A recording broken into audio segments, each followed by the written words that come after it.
Olá, tudo bem? Estamos aqui reunidos mais uma vez para corrigir uma nova questão da ESAF.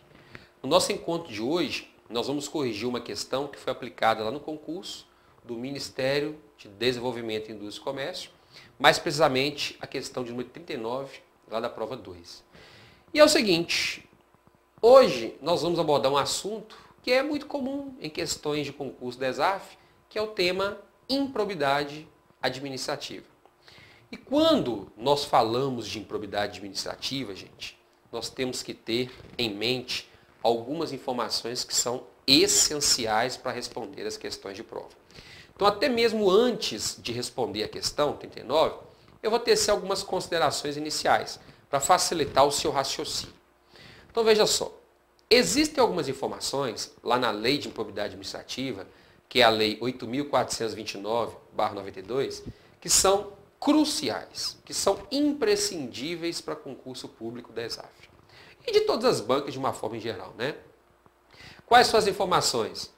O conhecimento pleno, completo, integral dos artigos 9, 10 e 11. Por que, professor? Gente, lá no artigo 9 da Lei de Improbidade Administrativa, nós vamos encontrar uma série de condutas que, se forem praticadas, importarão enriquecimento ilícito do agente público. Não, professor, então eu tenho que guardar para a prova quais são as condutas que ensejam enriquecimento ilícito do agente público? Tem sim, viu, gente? Isso cai demais em prova. Então depois você vai fazer uma leitura bem rapidinho lá na sua casa para você se familiarizar com essas condutas. Artigo 10, ele traz uma relação de condutas que podem causar danos ao erário público, causar danos aos cofres públicos. Tem que saber isso, pessoal? Tem que saber também. E aí, lá no artigo 11, eu também vou ter uma série de condutas que caracterizarão violação aos princípios básicos da administração pública brasileira. Violação a princípios, professor? É isso mesmo, lá no artigo 11 da Lei de Improbidade Administrativa. Então, o que é mais comum você encontrar em prova é o seguinte.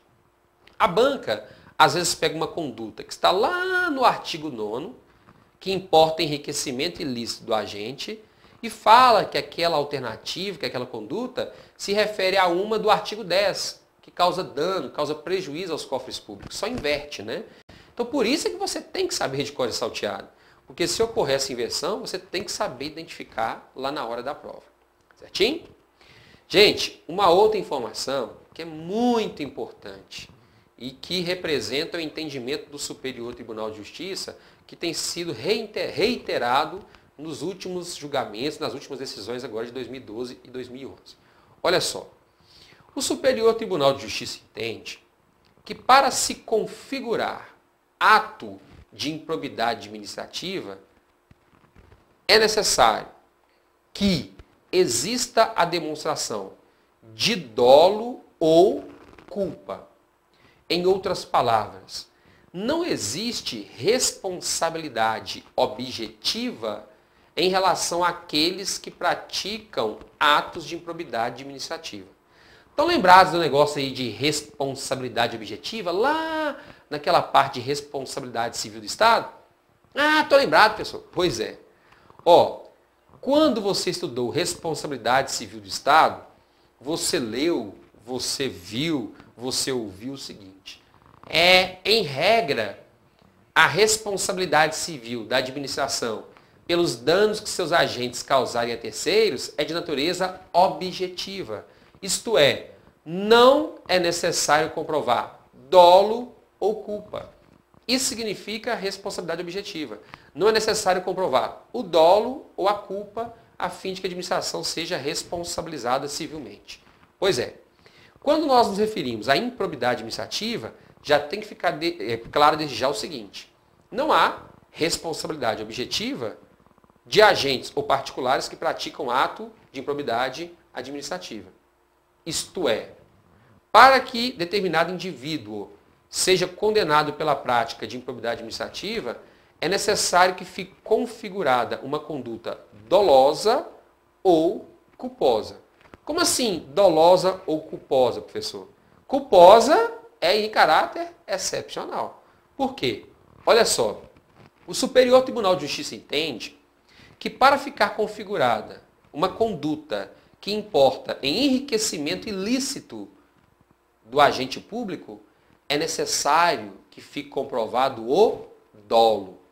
Gente, não há possibilidade de se condenar alguém por ato de improbidade que configura enriquecimento ilícito se a conduta em si foi culposa. Então, para configurar ato de improbidade administrativa do artigo 9º, a conduta tem que ser dolosa. O mesmo acontece em relação às condutas descritas no artigo 11. Aqueles atos que caracterizam violação aos princípios básicos da administração pública. Então, para configurar uma violação aos princípios básicos da administração pública que importe em ato de improbidade administrativa, é necessário que a conduta seja dolosa. Por último, em relação aos danos causados aos cofres públicos, aí nós já temos uma exceção. A conduta também pode ser culposa. Então, ainda que a conduta seja culposa, porque ela pode ser dolosa ou culposa, caracterizando dano aos cofres públicos, o agente poderá praticar ato de improbidade administrativa. Então, recapitulando, artigo 9º, a conduta tem que ser dolosa para configurar a improbidade administrativa. Artigo 10º, a conduta pode ser culposa ou dolosa para configurar ato de improbidade administrativa. Artigo 11º, a conduta tem que ser obrigatoriamente dolosa. Certinho? Então vamos analisar aqui a questão de número 39. Olha só. Correlacione as colunas 1 e 2 para, ao final, assinalar a opção que apresente a sequência correta para a coluna 2. Primeiro, perceber vantagem econômica para intermediar a liberação ou aplicação de verba pública de qualquer natureza. Olha, vamos supor aqui que você não conseguiu memorizar os dispositivos da lei de improbidade administrativa. Uma coisa que você sabe é que existem alguns atos que importam enriquecimento ilícito, outros que causam danos aos cofres públicos e outros que violam os princípios da administração. É a única coisa que você sabe. Então vamos analisar esse item 1. Perceber vantagem econômica. Ora, se alguém está percebendo vantagem econômica, ele está ficando mais rico? Ele está causando dano aos cofres públicos? Ou ele está violando o princípio da administração? Olha, eu que não tive tempo de ler o conteúdo do artigo 9, 10 e 11, eu vou entender que no item 1 está ocorrendo um enriquecimento ilícito. Por que enriquecimento ilícito? Porque determinado indivíduo está recebendo din-din para intermediar a aplicação de verba pública.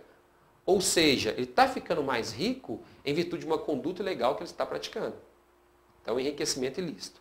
Segundo item, frustrar a licitude de processo licitatório ou dispensá-lo indevidamente. Está falando aqui nessa questão, nesse item, que o agente público está recebendo alguma coisa? Não, né? Então, se ele não está recebendo alguma coisa específica, ele não está ficando mais rico. Mas, olha só, a partir do momento que ele simplesmente dispensa indevidamente um processo licitatório, ele estará causando prejuízo aos cofres públicos. Por quê? O objetivo do processo licitatório é garantir que a administração possa selecionar a proposta que lhe seja mais vantajosa. E vantajosa, em regra, significa vantagem financeira, economia de recursos. Então veja só, se um agente público dispensa, sem justificativa alguma, a realização de uma licitação, isso quer dizer que a administração não estará contratando necessariamente com a proposta mais vantajosa financeiramente. Então ela pode estar assumindo um prejuízo, um ônus, em virtude daquela conduta do agente público. Então por isso é que nós podemos configurar nesse caso dano ao patrimônio público, dano aos cofres públicos. E terceiro item, negar publicidade aos atos oficiais. Ora, aqui ficou fácil, né? A publicidade é uma das exigências impostas pelo artigo 37 caput da Constituição. Então a administração está obrigada a respeitar o princípio da publicidade que impõe a divulgação dos atos públicos. Se o agente público se recusar a divulgar esses atos, ele estará violando o princípio da publicidade e, consequentemente, o artigo 11 da Lei de Improbidade Administrativa estará sendo configurado. Então, ele estará praticando também um ato de improbidade administrativa. Nesse terceiro item, não dá para constatar que ele está ficando mais rico e não dá para constatar que ele está causando diretamente um prejuízo aos cofres públicos. Então, realmente, vai ser o quê? Vai ser artigo 11. Agora, vamos analisar os exemplos que a questão trouxe. Primeiro, ações e omissões dolosas ou culposas que lesionem o patrimônio público quando da aplicação das regras de gestão dos recursos, bens e direitos que o integram. Ora, o próprio item já disse, né? Lesionem patrimônio público. Então, nesse caso específico, eu estou me referindo a um ato de improbidade administrativa que causa prejuízo aos cofres públicos. E dentre o item 1, 2 e 3, qual o que melhor se enquadra dentro daquele primeiro item, ações e omissões dolosas ou culposas? Certamente é o item 2. Frustrar a licitude de processo estatório ou dispensá-lo indevidamente. Vai se encaixar no primeiro parênteses que nós temos aí. Segundo, recebimento doloso de vantagem. Está recebendo vantagem? Está. Então pode ficar configurado o quê? Enriquecimento ilícito. Item 1. E terceiro parêntese aí. Conduta dolosa de agente que, sem enriquecer ilicitamente ou causar dano ao patrimônio público, ou seja, já eliminou, né? Não está enriquecendo ilicitamente e não está causando dano ao patrimônio público, então está fazendo o quê? Está violando o princípio básico da administração. Só nos sobrou o quê? O terceiro item. Então a resposta aí como é que vai ser? Vai ser 2, 1, 3.